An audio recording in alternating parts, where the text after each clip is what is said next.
Before he even left, he was already ready for the reunion. It was like one of the last days he was here, and we were watching these videos of homecoming. I already had my dress for when he was coming home. They thought it was just going to be a boring deployment.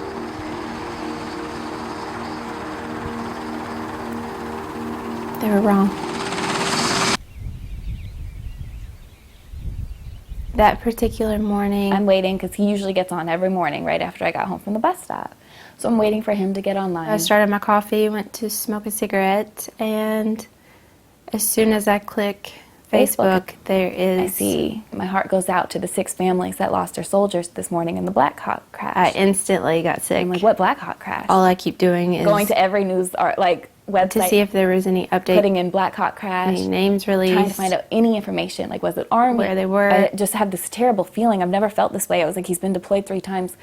Something's wrong. I called Megan back. I told her, I'm like, if they're coming to notify me, they're coming to notify you, you should just come over. And we'll just sit and wait until we hear something. She had read that they only come to your house to tell you you've lost a loved one until about 10 p.m., so I stayed until then. I can see through the glass on my door the silhouette and like the beret. I opened the door, the first thing I said is, isn't it too late to come? And the guy just goes on, ma'am, we regret to inform you on behalf of the United States. They showed up at the door. It was the company commander. She said, as you could tell by what we're wearing, your husband's not gone.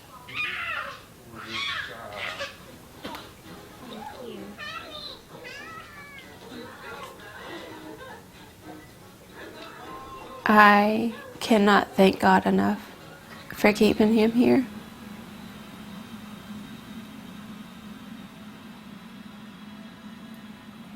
Everything I had known, I feel like was just ripped from me within a second. I've known him since I was 14. Our whole lives had been each other. I didn't know who I was without him. No, it's just keep getting in my sleep. Look at me. When I first met him, he really didn't have motivation for much of anything.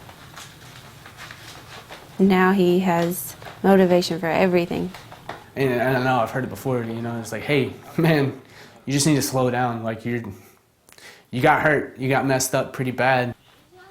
But, you know, I still got goals, and I really don't have time for something like this to try to slow me down or stop me. Once he reaches a goal, he's ready for the next one, and it's all of his focus on that next goal. He was not like that before.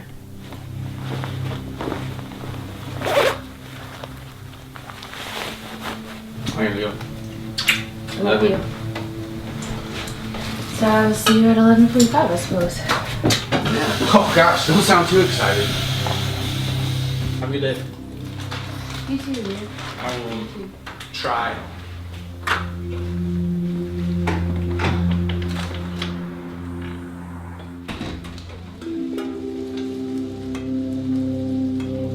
You get married with the plans of forever in mind.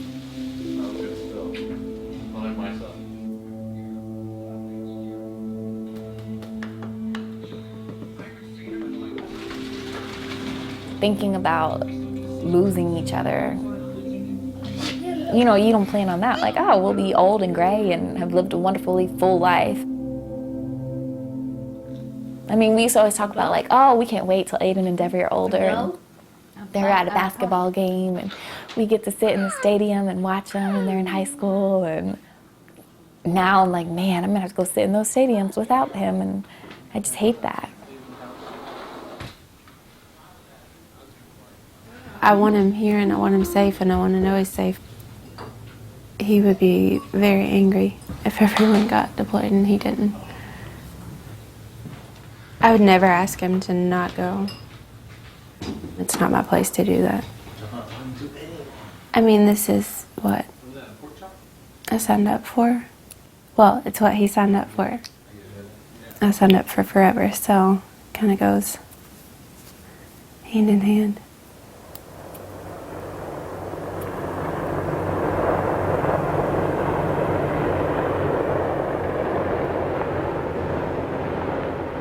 You know, I feel like I owe it to everybody on Arrowsmith 3-5 to go do something great with myself. You know, if it wasn't for them, I wouldn't be here right now.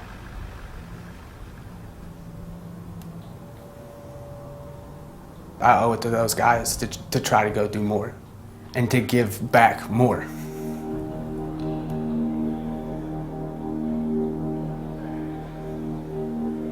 What else can I do?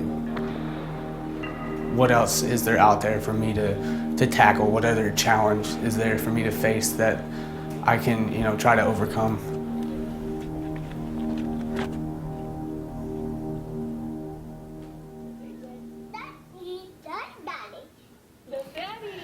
It's difficult moving on because I always feel like he was supposed to be it for me, and you know, you just feel kind of like guilty thinking about moving on and starting over. All right, ready? Hold on, I have to throw it. Honestly, like after he died, I thought I'd be single for the rest of my life. Good try. Okay. Like I found him and it's just like perfect, and I was like, I'm not gonna go out and find anybody. And then, I mean, Will pretty much found me, and we took it slow. And I mean, my favorite part about him, besides how wonderful he is with the boys, is that he's supportive, and I can just cry about my husband and tell him like, man, this sucks. And he'll be okay, and he'll listen, and he'll be there for me.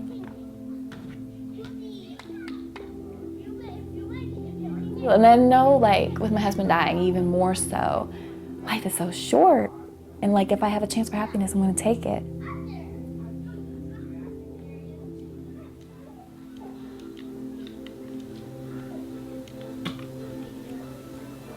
I want to look at it as what would be the odds, kind of, if he were to get deployed again and something happened again.